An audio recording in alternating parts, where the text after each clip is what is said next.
Lucas capítulo 10, versículos 38 em diante. Quem já achou, diga amém. Quem já estava com a Bíblia marcada desde cedo, diga amém. Você sabe que para mim isso é um desafio, né? Não é hábito, né?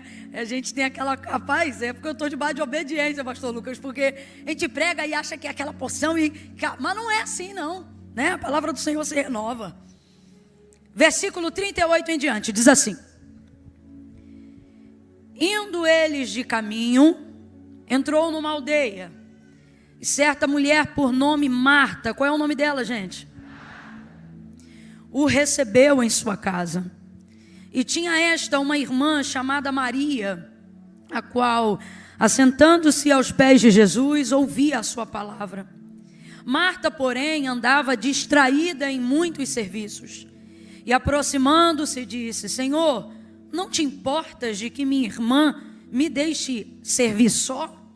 Diga-lhe, pois, que se levante e me ajude. E respondeu-lhe Jesus: Marta, Marta, estás ansiosa e preocupada com muitas coisas, mas uma só é necessária.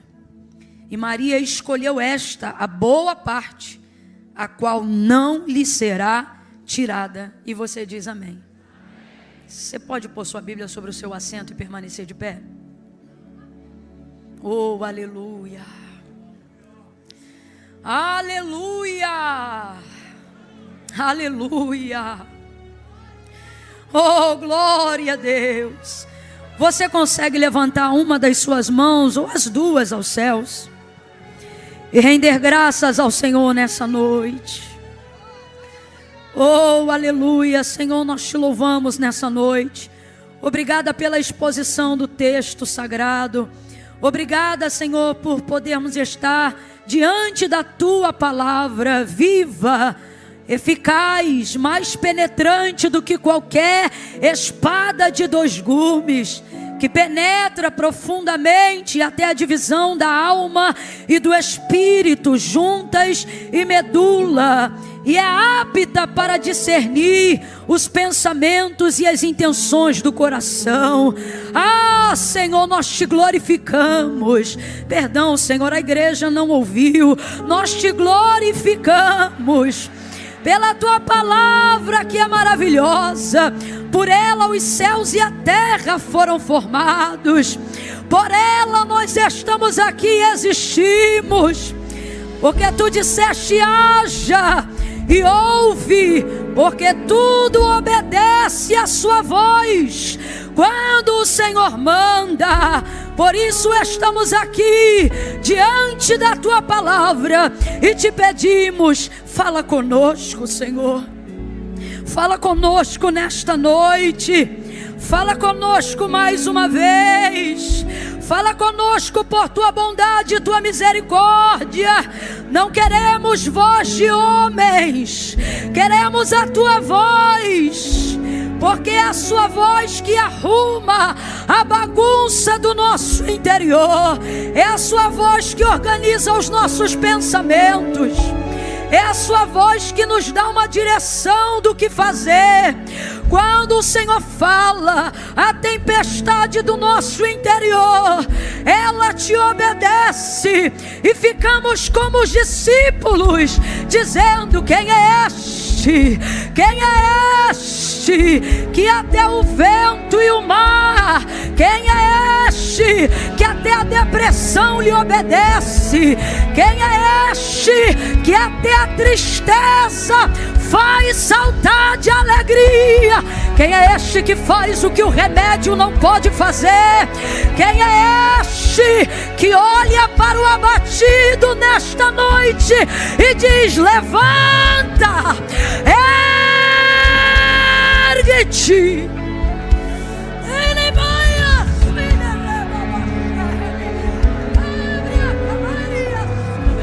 O teu Espírito se move em nós nesta noite. Tu tens liberdade. Fala, fala e faz. Faz como tu queres. Faz como tu queres. Dá ordem. dá ordem, estabelece os teus decretos. Alcança-nos, alcança-nos por dentro, alcança-nos por dentro. Toma a nossa mente, incline a sua cabeça, entregue a sua mente. Toma a nossa mente, Senhor, em tuas mãos nesta noite. Alinha a nossa mente e o nosso coração à compreensão da tua vontade. Alinha espírito, alma e corpo nesta noite e coloca para bater em retirada neste alinhamento as dores no corpo, fibromialgia, doenças psicossomáticas. Nós te denunciamos, nós te expomos agora em luz diante da verdade que liberta. Oramos sobre a palavra, porque a tua palavra diz: conhecereis a verdade e a verdade vos libertará. Liberta, Senhor, liberta, Senhor, liberta-nos de nós mesmos, liberta-nos de nós mesmos. Move por dentro, por favor, Senhor, por favor, nós te suplicamos, tem misericórdia. Vamos, clame pela misericórdia do Senhor. Tem misericórdia, Senhor. Senhor, tem misericórdia, se compadece dessa vida aonde o remédio não faz mais efeito. Se compadece desta pessoa que às vezes pensa que vai ficar louco, que vai ficar louca, que vai fazer uma besteira. Todo espírito homicida cai por terra agora, em nome de Jesus. Não vai matar ninguém, não vai matar ninguém, não vai fazer uma besteira dessa. Você não vai matar ninguém. Desfaz o plano, Senhor, desfaz o plano, Senhor. Espírito de morte, nós te repreendemos pela segunda vez neste dia. Vai batendo em retirada. A vida dele não é teu lugar, a casa dele não é tua morada. Sai, sai, sai, sai, sai, em nome de Jesus, em nome de Jesus.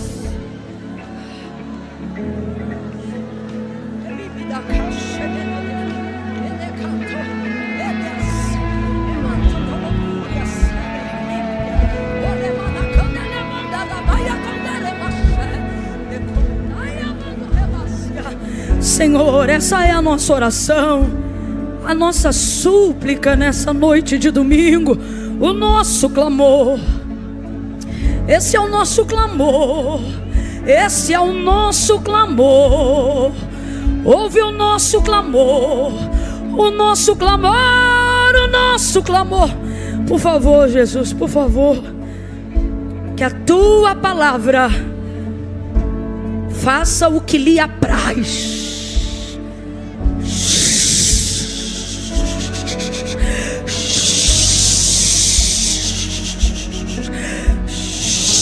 Faz o que lhe apraz. Tu tens a liberdade, Espírito Santo, Espírito Santo de Deus. Fala conosco. Põe a mão no seu coração. Fala conosco, Senhor. Em nome de Jesus. Libera a tua palavra, por favor. Em nome de Jesus. Amém e amém. Aleluia. Senta nesse mesmo clima de reverência. Senta glorificando a Deus.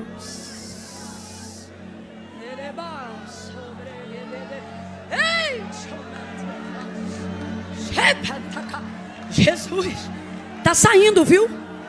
Está saindo, aonde houver uma porta aberta nessa igreja, está saindo todo espírito que entrou embutido para te entristecer. O domingo era como se já fosse o dia em que te oprimisse, sabe? Para segunda começar pesada. Vou voltar de novo para aquela vida, para aquele lugar, para aquele jeito. Mas não, esta segunda-feira não vai ser assim. Não! Não! Não vai ser assim! Não vai ser assim! Não vai ser assim!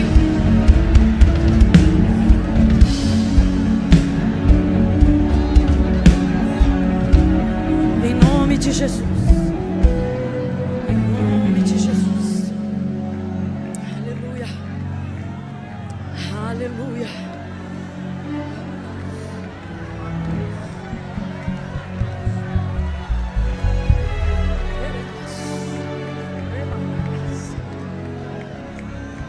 Aleluia. Aleluia. Aleluia.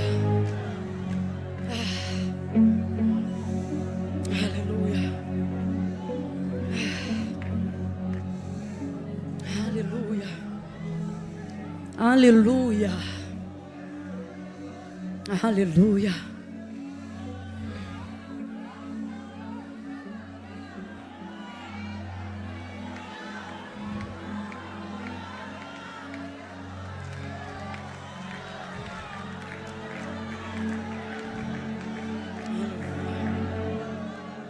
Aleluia.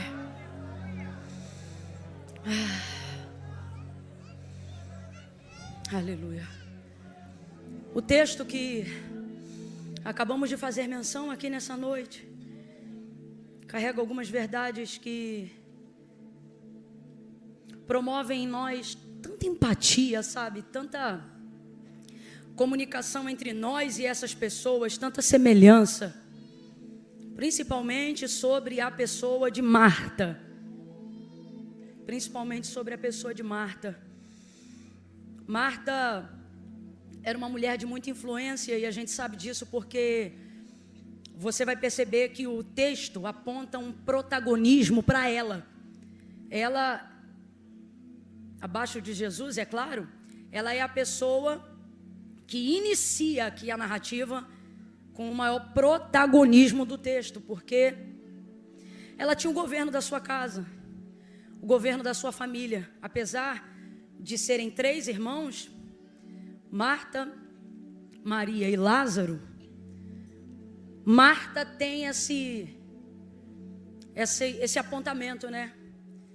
Eu me lembro que, você vai lembrar comigo, que quando Lázaro, o irmão dela, morreu, Jesus chegou 4 dias depois e antes mesmo de entrar na aldeia de Betânia, Marta teve informação de que ele estava chegando e ele saiu ao encontro. Olha como ela é bem relacionada, olha como ela tem influência sobre a comunidade local, olha como ela exerce um nível de controle muito grande, não só sobre as coisas que acontecem com ela, mas principalmente com as coisas que acontecem ao seu redor.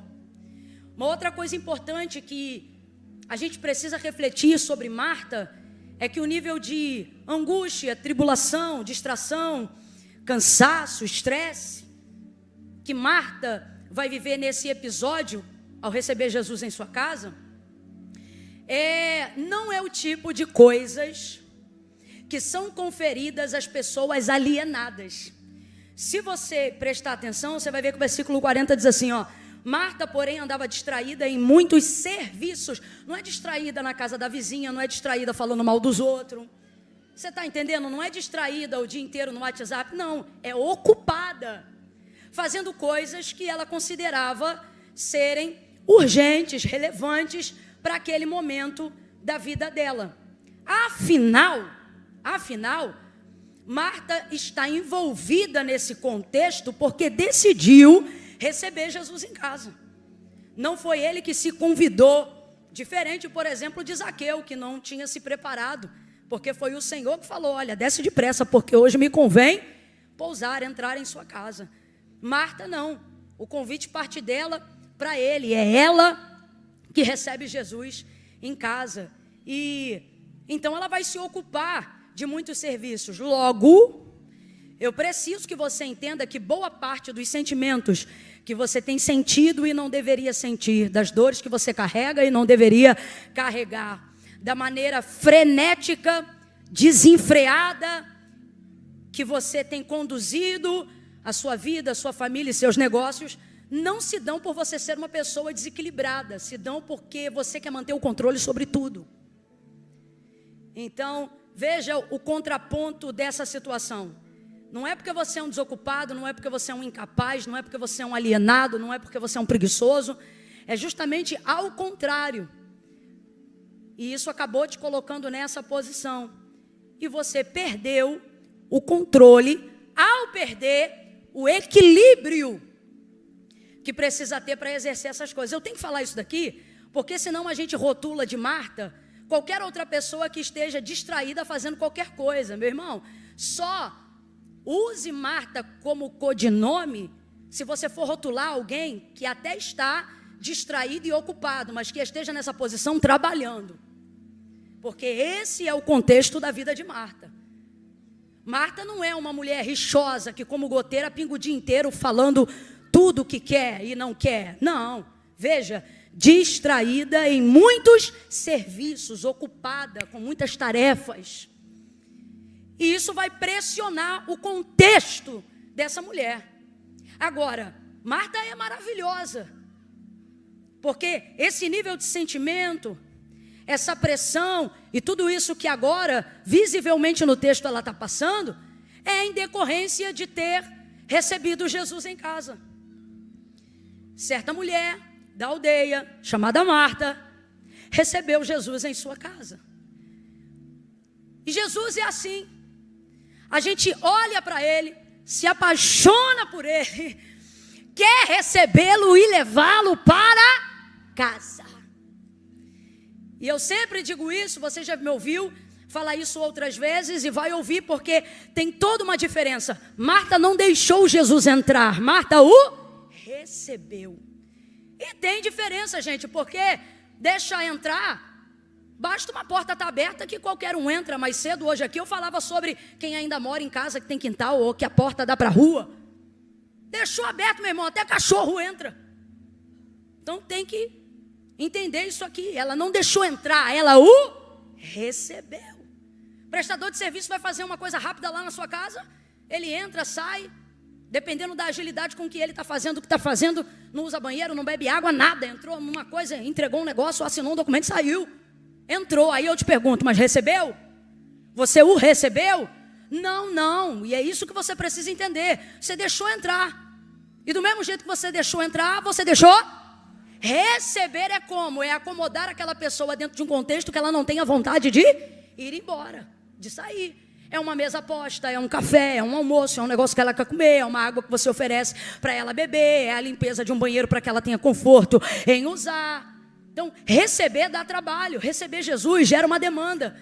E a maioria das pessoas que não querem essa demanda, mas querem Jesus, veem ele entrar por uma porta e sair pela outra. E esse contexto aqui, ele é muito real. Você vai perceber, por exemplo, que a mulher pecadora vai entrar na casa de um fariseu chamado Simão, e porque Jesus estava lá dentro, ela entra também dentro dessa casa, aquela que derrama um vaso de puro nardo, sabe? Só que Jesus está na casa de Simão, mas Simão não soube recebê-lo. E como que a gente sabe disso? Porque essa mulher que não era da casa, quando chegou na casa, derramou esse óleo perfumado, enxugou com os cabelos, porque ela chorou sobre os pés dele com as suas lágrimas. E aí Jesus vai olhar para Simão, que está vendo a cena da recepção daquela mulher pecadora diante de Jesus, e ele vai pensar assim, o Simão, que é o anfitrião da casa, que deixou entrar, mas não recebeu. Ele vai dizer assim, pensar, se fosse profeta de verdade, saberia quem é e qual lhe tocou. Ele saberia que essa mulher que está tocando nele é uma pecadora. Aí Jesus diz assim, Simão, uma coisa eu tenho a dizer-te. Ele diz, dize-a, mestre. Ele diz, eu entrei em tua casa e tu não me recebeu com um beijo. Eu entrei em tua casa, tu não me ungiu com óleo. Eu entrei em tua casa. O que ele está dizendo? Aqui eu não fui recebido por você, aqui eu sou. Mas esta, agora tu vê, quem não morava lá, recebeu ele. Porque a recepção não tem a ver com a porta pela qual a pessoa passa, mas a maneira como ela é acolhida aonde ela está. Aí Jesus vai olhar para essa mulher que estava realmente nessa condição e vai dizer, mas esta, desde que eu entrei, ela não cessa de me beijar os pés, ela me ungiu com óleo, ela me regou com lágrimas, ela secou os meus pés com seus próprios cabelos. Então veja, uma coisa é deixar entrar, outra coisa é receber. Marta não é como Simão. Marta recebe. Ela não quer só Jesus, ela está disposta a assumir a responsabilidade que vem junto com quem quer tê-lo na sua vida. Receber Jesus é ter que pegar uma casa que é sua, uma família que é sua e deixar ao serviço dele. E aí agora, no meio dessa ocupação totalmente atarefada, ela está nesse contexto, oh Jesus, atribulada, aflita que só. Olha a situação de Marta, gente. Ela quer receber Jesus, mas só que Jesus não anda sozinho. Jesus não anda sozinho. Quando ele queria ficar sozinho, o texto diz que ele tinha que se retirar, por vezes até se esconder, para que ele pudesse ter um momento a sós de oração com seu Pai que está no céu. Jesus estava sempre acompanhado. Eu costumo dizer que quando ele não estava com ninguém, ele estava com 12. Sem contar a multidão que afluía, como diz Lucas, aonde quer que ele passasse. Então veja, ela quer receber Jesus. Só que Jesus vem acompanhado. Meu Deus. Jesus não vem sozinho, gente. Jesus vem acompanhado. E a verdade é que a gente não se apaixona pelo próximo, a gente se apaixona por Jesus. A gente não quer um envolvimento com quem anda com ele, a gente quer ele. Vamos falar a verdade? O convite que a gente faz para ele. O desejo que a gente tem é por ele. Receber é ele. Vamos falar bem rasgado aqui, que é para todo mundo entender. Muitos querem Jesus, mas não querem a igreja. Quer Jesus, mas não quer os irmãos. Quer Jesus, mas não quer o pastor. Quer Jesus, mas não quer conjunto de normas. Quer Jesus, mas não quer corpo de Cristo. Só que o corpo é chamado de Cristo porque Cristo é o cabeça. Aí a gente pensa assim, eu quero cabeça. E tu já viu cabeça fora do corpo, menino? Quem quer Jesus vai ter que estar disposto a lidar com a demanda que entra na casa quando ele entra também. E essa é a parte mais complicada do processo. Porque nesse mesmo capítulo, Jesus acabara de falar com um homem que desejava servi-lo mais perto. E aí, Jesus vai dizer para ele, cumpre o mandamento. Tu cumpres o mandamento? Amarás o Senhor teu Deus de todo o teu coração, com toda a tua alma, de todo o teu entendimento, e ao teu próximo, como a ti mesmo. Aí Jesus vai dizer assim para ele, vai contar uma parábola. Por quê? Porque ele vai perguntar assim, quem é meu próximo? Aí Jesus vai dizer assim para ele, um homem foi espancado na beira do caminho. Passou o sacerdote, viu este homem e passou de largo. Depois dele passou também um levita, alguém que acreditava-se, né? São pessoas cujo cargo deveria inspirar cuidado ao próximo, mas passou também de largo e ignorou ele. Então passou um samaritano, um bom samaritano.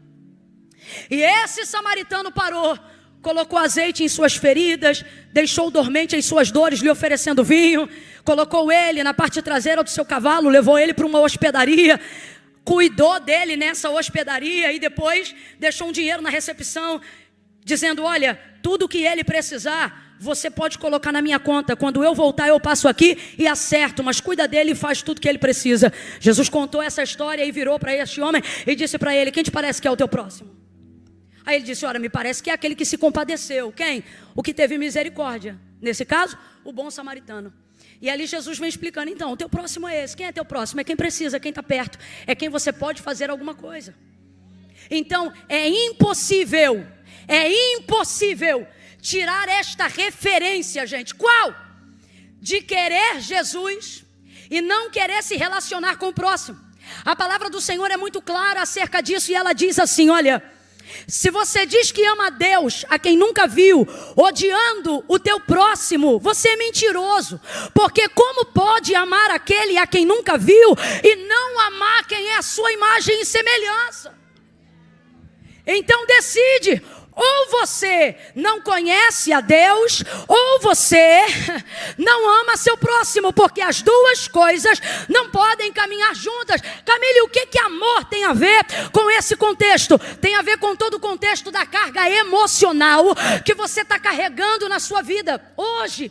Esse estresse, essa falta de empatia, essas dores, essa vontade de vencer na vida, que só coloca você para se tornar um ativista, seja religioso ou seja escravo do dinheiro lá fora.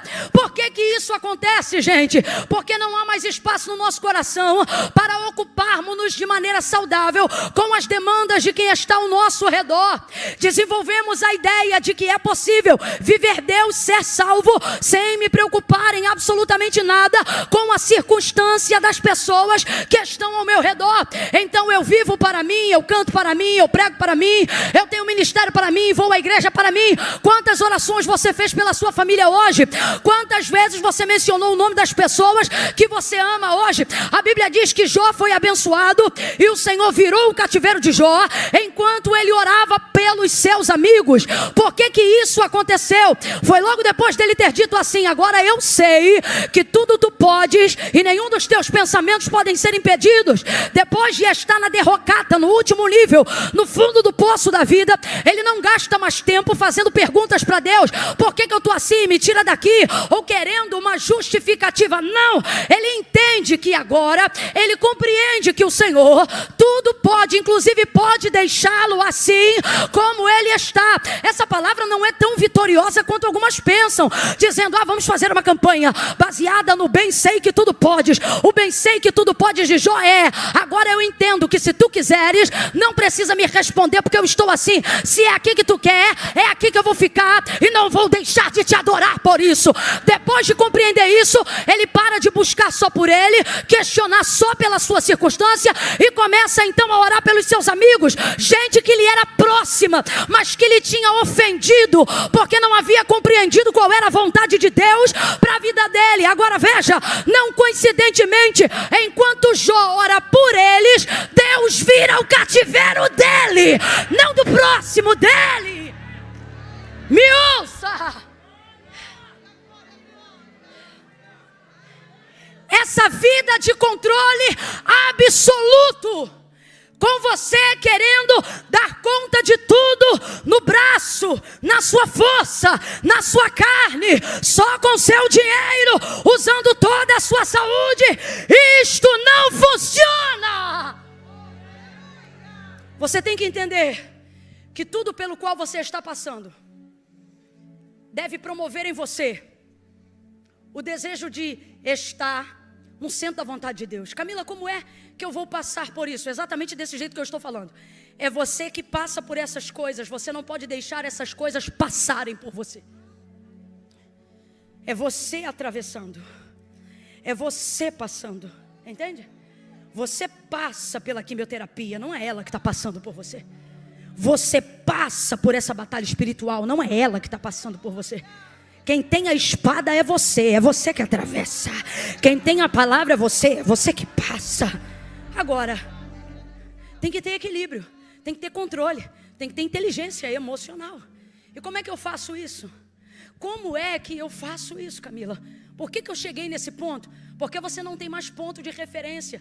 Porque sua vida se tornou uma busca incessante, aonde você precisa romper e fazer sucesso para você.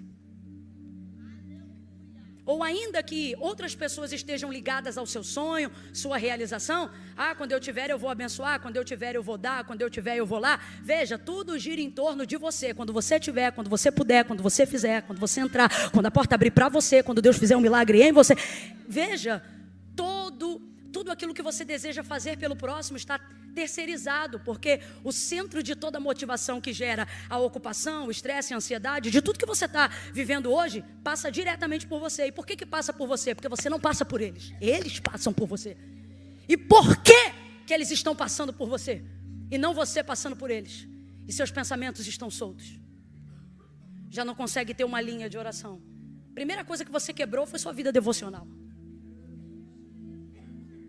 E com isso, um efeito dominó começou em todas as áreas. Por quê, Camila? Em que momento eu fiquei assim tão vulnerável? Em que momento eu me tornei um alvo tão maleável, tão fácil? Em que momento isso aconteceu? Pasme, eu não vim hoje aqui utilizar todos os motivos e sacar de todas as informações científicas e psicológicas. Cada um trabalha na área que lhe é proposta. Deus me chamou para pregar a palavra, e aí eu posso lhe dizer pela palavra. Aí eu vou lhe dar um diagnóstico pela palavra. Não é todo, mas pela palavra eu posso lhe dar um. E sabe qual é? E se eu te disser que tua cura, ou maior parte dela, está completamente ligada ao fato de você querer Deus, mas não querer o próximo? Mas por que, Camila? Qual é a conexão? É mandamento, é princípio. Quem quebra princípio será quebrado por ele. Amarás o Senhor teu Deus de todo o teu coração, com toda a tua alma, de toda a tua força, com todo o teu entendimento. Até aí, ok. Estamos aqui diante de um público onde a maioria, até os que estão afastados do caminho do Senhor, mas vieram hoje aqui, tem Deus como seu único Senhor. Podem não ter renunciado, podem não estar ainda servindo, podem não ter aliançado, mas é aqui que eles estão no domingo à noite, dizendo só Deus é o Senhor, ok? Agora, aonde está o problema? Na segunda parte do mesmo versículo, que está no mesmo capítulo. Aonde está o problema? E ao teu próximo como a ti mesmo. E eu falei aqui mais cedo e é real. O problema de amar o próximo não é amar. O problema é o próximo. Não é? E você já percebeu como você é o próximo do próximo, mas sempre lida com o próximo como se você não fosse próximo? Como se você também não fosse o problema de alguém, a crise de alguém, a irritação de alguém, o motivo do mau humor de alguém? Você quer ver uma pergunta legal que dá pra gente fazer, dá pra gente entender aqui? Quem aqui já sentiu? Quem aqui já sentiu? Camila, eu já senti, eu conheço isso. Eu sei o que é ser invejado. Você acredita? Não tem nada, Camila. Mas quem aqui sabe poderia me ajudar a testemunhar dizendo, Camila, eu sei o que é ser invejado. Levanta a mão. Levante a mão, sem medo, sem medo. Camila, fulano, rapaz, você acredita? Levante a mão. Veja, isso. Baixa a mão, abaixa a mão. Quem aqui teria coragem de confessar e dizer, Camila, eu fui o invejoso?